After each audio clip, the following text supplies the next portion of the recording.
I was hoping sepatutnya Bersatu belajar betul-betul daripada PKR lah kan. Tengok pemilihan PKR tak selesai, sekarang dah 7 bulan dan saya tak rasa dia akan selesai.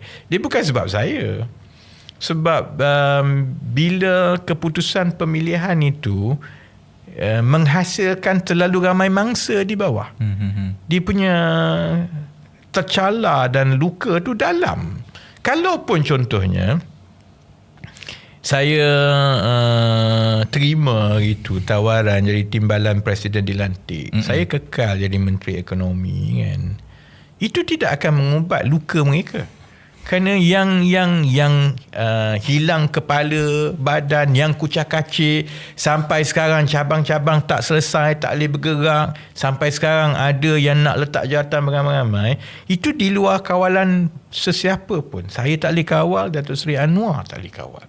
Bila you cala dan luka itu dalam kepada orang di bawah, dia akan ada kesan. I thought lah, Bersatu belajarlah daripada pengalaman PKR tu, belajarlah daripada pengalaman PAS dulu. PKR dah tak nak belajar daripada pengalaman PAS kan, jadi tak apalah, dia telan lah, dia ada ramanan kan. But now I think nampak gayanya dia tak ada tanda-tanda perdamaian lah, kan. Mungkin dia kena perlu import izah kot untuk mendamaikan kan.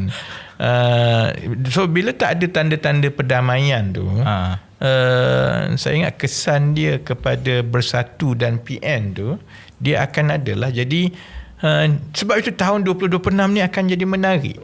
Okay. Kerana ni tahun politik yang paling penting. Saya sebut tadi